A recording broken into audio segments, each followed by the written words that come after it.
आइए बच्चों, आज हम लोग बायोलॉजी का चौथा क्लास करने जा रहे हैं। कौन सा क्लास है? चौथा क्लास है। तो पादपों में, पादप मतलब क्या होता है? पेड़ पौधा। पादपों में मूल रोमों के द्वारा, किसके द्वारा? मूल रोमों के द्वारा। मूल रोमों के द्वारा जल जिस प्रक्रिया से अवशोषित किया जाता है वह आपको क्या कहलाती है ना? पादप मतलब पौधा, है ना? मूल रोमों के द्वारा। देखिए, आप एक ही बात याद रखिए कि जल जिस प्रक्रिया के द्वारा अवशोषित किया जाता है उसे हम लोग क्या कहते हैं?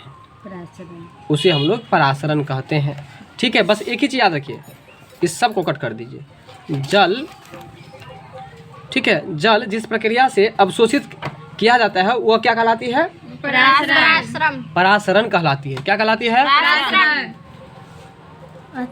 चलिए आगे है कि जोर। जोर मतलब क्या होता है? ये आपका जोर हुआ, ये आपका हाथ का ये जोर हुआ, ये जोर हुआ। बात समझ में आ रहा है? तो जोर पर यूरिक एसिड क्रिस्टलों को एकत्र हो जाना क्या कहलाता है? सही बात है। क्वेश्चन जरा समझ लीजिए आप लोग। यूरिक एसिड मतलब यूरिया से निकलता है यूरिक एसिड, यानी कि यूरिक अम्ल। तो वो चीज़ जमा हो जाता है जोर सब में। कहाँ पर? जोर सब में। ये सब जोर हुआ, ये सब जोर हुआ। तो जब किसी को देखिएगा, खास करके बूढ़ा या किसी नौजवान को भी जब होता है तो उसको लोग कहता है कि गठिया हो गया। क्या हो गया है? गठिया। तो गठिया बीमारी में क्या होता है कि उसके जोर में यूरिक अम्ल जम जाता है। क्या होता है? यूरिक अम्ल जम जाता है। देखिए, वही लिखा है कि जोर पर यूरिक एसिड क्रिस्टलों को एकत्र हो जाना क्या कहलाता है? गठिया। तो गठिया यानी कि गाउट, उसको अंग्रेजी में गाउट कहते हैं। ठीक है, आगे चलिए। आगे लिखा है कि प्रोटीन जो है मुख्यतः किस प्रकार का आहार है? तो याद रखिए कि प्रोटीन जो है एक नाइट्रोजनी आहार है। प्रोटीन कैसा आहार है?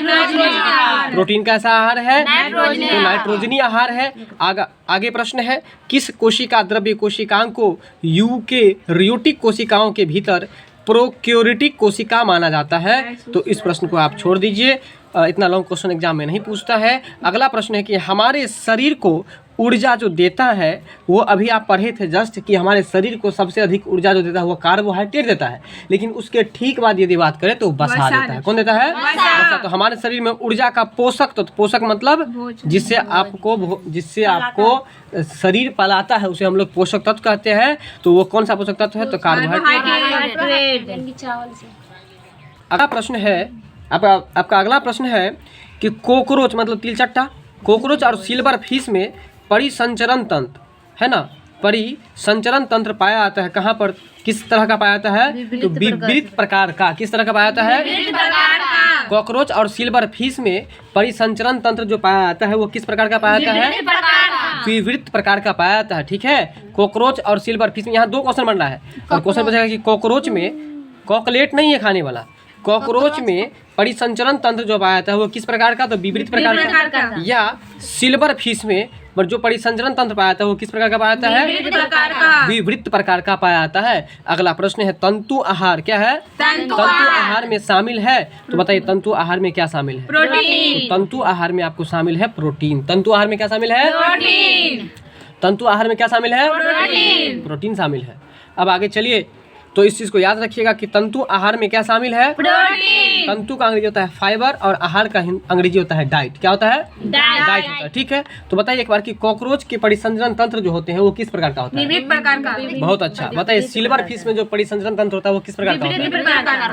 बहुत अच्छा। चलिए, अब मूत्र का असमान घटक कौन सा होता है? मूत्र का असमान घटक, ठीक है ना? मूत्र का असमान घटक जो है वह क्या है? तो उसका असमान घटक जो है वो है आपको एल्ब्यूमिन। क्या है? एल्ब्यूमिन। मूत्र का असमान घटक क्या है? एल्ब्यूमिन है। ठीक है, तो बताइए कि मूत्र का पीएच मान कितना होता है? 7.4। ठीक है, तो मूत्र का असमान घटक यदि पूछेगा तो ये हो जाएगा एल्ब्यूमिन। एल्ब्यूमिन। और तंतु आहार में कौन शामिल होता है? प्रोटीन। तंतु आहार में कौन शामिल होता है? प्रोटीन। मूत्र का असमान घटक कौन सा है? एल्ब्यूमिन होता है। अब चलिए अगला प्रश्न है। देखिए, मूत्र, अभी हम मिस्टेक से बोल दिया आप लोगों को कि मूत्र का पीएच मान 7.4 होता है, जबकि मूत्र का पीएच मान जो होता है वो 6 होता है। 4.8 होता है और 6 होता है। वैसे अगर रेंज की बात करें तो 4.8 से लेकर के 8.4 के बीच में होता है। 4.8 से लेकर के 8.4 के बीच में होता है, जबकि मनुष्य के रक्त का पीएच मान जो होता है वो 7.4 होता है। ठीक है, तो लिखा है कि मूत्र का असमान घटक जो है वो क्या है? एल्ब्यूमिन है।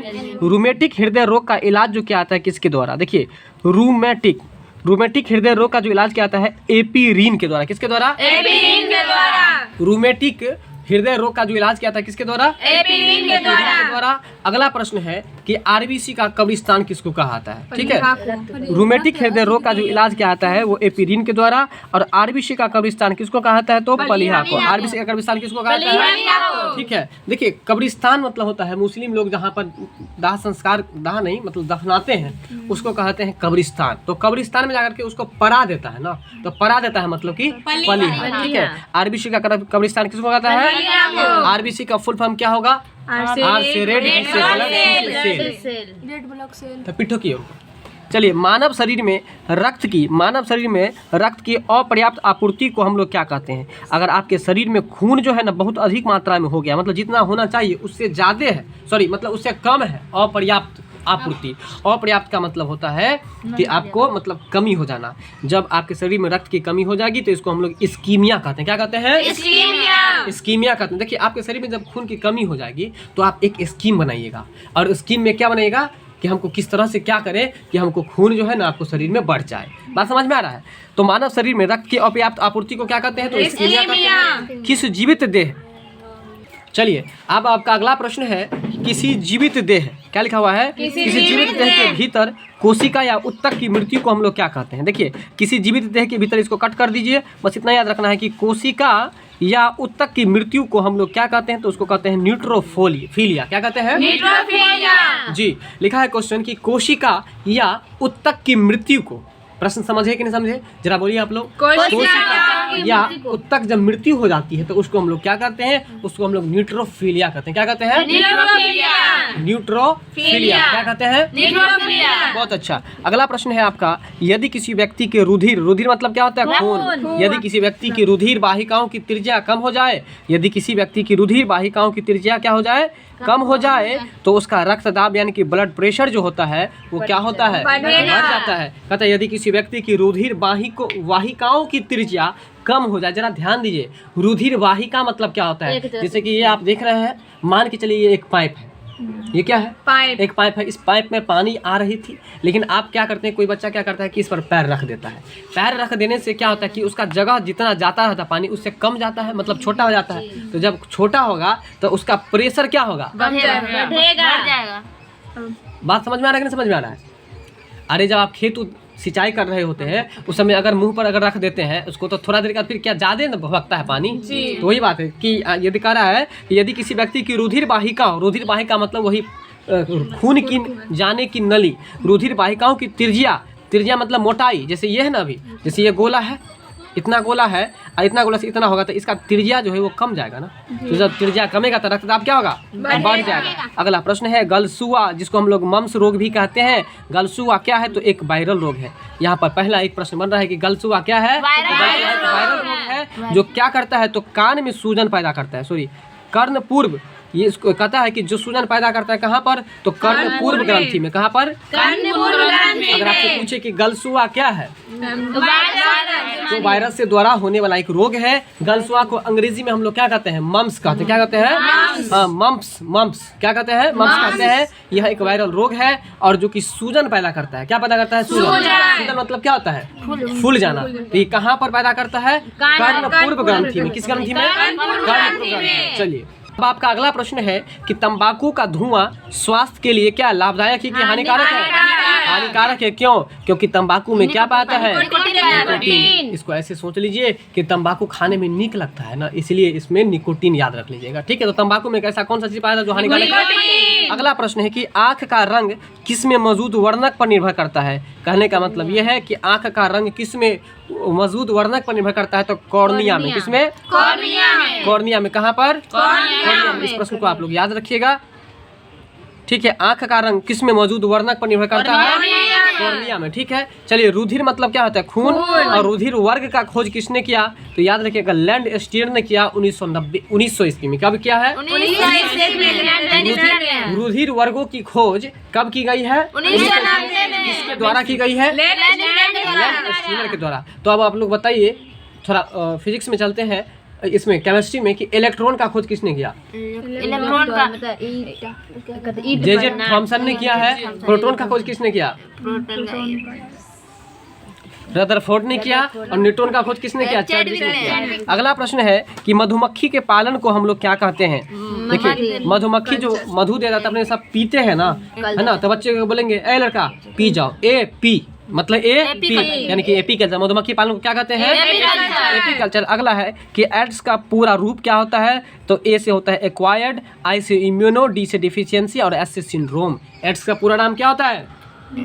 एक्वायर्ड, इम्यूनो डिफिशियंसी और syndrome. Acquired, immuno deficiency syndrome. ठीक है। मानव शरीर में, मानव रुधिर में मौजूद शर्करा का अधिकतर मात्रा होता है। कहता है कि मानव रुधिर में मौजूद शक्कर मतलब चीनी की अधिकतर मात्रा जो होती है वह ग्लूकोज की होती है। मानव रुधिर में मौजूद शर्करा की अधिकतर मात्रा जो होती है क्या होती है? ग्लूकोज। मानव के खून में, रुधिर में मतलब कि खून में मौजूद शर्करा की अधिकतर मात्रा जो होती है वो ग्लूकोज होती है। क्या होती है? ग्लूकोज। बताइए ग्लूकोज का सूत्र क्या होगा? C6H6। अब आपका अगला प्रश्न है रक्तदाब का नियंत्रण। नियंत्रण का अंग्रेजी क्या होता है? कंट्रोल। मतलब कि ब्लड प्रेशर को जो कंट्रोल करता है वह कौन सी ग्रंथि कंट्रोल करता है? अधिवृक्क। अधिवृक्क यानी कि अंग्रेजी में उसको हम लोग एड्रिनल ग्रंथि कहते हैं। क्या कहते हैं? रक्तदाब का नियंत्रण कौन करता है? तो अधिवृक्क। देखिए रक्तदाब मतलब होता है ब्लड प्रेशर, और ब्लड प्रेशर जब बढ़ जाता है तो ना हम लोग चेक करते हैं, यानी कि अधिक होता है तब ना चेक करते हैं। इसलिए याद कर लीजिए कि रक्तदाब को नियंत्रण कौन करता है? तो अधिवृक्क का, उसको अंग्रेजी हम लोग एड्रिनल ग्रंथि कहते हैं। यहाँ तक समझ में आ गया। अगला प्रश्न है पक्षियों में प्रायः एक ही होता है। क्या होता है पक्षियों में? केवल पक्षियों में केवल एक ही अंडाशय होता है। याद रखिएगा कि पक्षियों में अंडाशय कितना होता है? केवल एक ही अंडाशय होता है। याद रखिएगा पक्षी में कितना अंडाशय होता है? चलिए अब बताएंगे आप लोग कि विटामिन ई जो है विशेषता मतलब विशेष रूप से लिंग, ये महत्वपूर्ण है किसमें? तो लिंग ग्रंथियों की समान क्रिया में। किसमें? लिंग ग्रंथियों